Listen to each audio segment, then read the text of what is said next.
Je savais pas qu'on pouvait être autant à éprouver les mêmes émotions pareilles tous ensemble, comme si on faisait qu'un. Je suis Henri Lewenbruck, je suis écrivain depuis presque 30 ans maintenant. J'ai publié pas loin de 30 romans. C'est toujours émouvant quand tout à coup votre texte est pris en charge par quelqu'un d'autre, parce qu'il se met à vivre sous vos yeux, comme s'il prenait son indépendance, comme s'il se mettait à vivre tout seul sans vous, exactement comme un gamin en fait qui s'en va, qui quitte le domicile familial. Donc c'est super émouvant.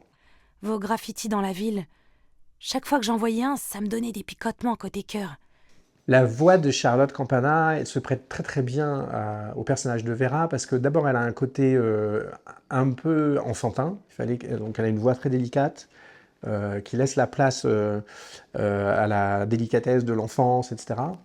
Et en même temps maligne, on sent un peu de sagacité derrière et c'est parfait pour le personnage de Vera. Il faut s'imaginer une jeune femme qui est beaucoup plus maligne que ne le laisse penser son vocabulaire et sa syntaxe. Moi, je connaissais toutes les chansons de Monsieur Springsteen par cœur, et dans l'ordre, grâce au vinyle du garage Cerecetto.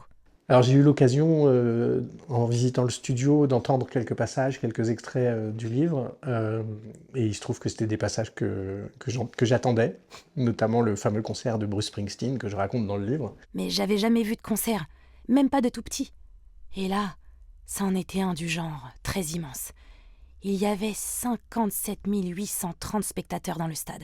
Et j'ai découvert à travers les rencontres de lecteurs et d'audio-lecteurs que certaines personnes écoutent et lisent pas forcément ces romans-là dans leur voiture pendant les trajets, mais ça peut être chez eux. Auquel cas, je vous recommande quand même d'être dans un univers un peu calme, si possible avec une petite cheminée et le feu qui crépite près de vous. Voilà. Le grand avantage du roman audio, c'est de permettre à des gens qui n'ont pas le temps de lire, d'entendre malgré tout des romans, et donc de découvrir des romans. Je vois bien les lecteurs qui viennent me voir et qui sont des lecteurs audio, c'est des gens qui, à côté de ça, n'ont pas le temps de lire, ou peut-être pas cette culture-là, cette habitude-là, et qui découvrent la lecture grâce au roman audio, donc ça c'est super chouette. J'ai souvent des lecteurs qui viennent me raconter leur expérience de lecture audio de mes romans. C'est un sentiment qui est assez proche de celui qu'on a quand on a une adaptation BD ou télé ou cinéma d'un de ces bouquins, c'est-à-dire qu'il y a une deuxième vie qui se crée et qui est comme un cadeau pour l'auteur.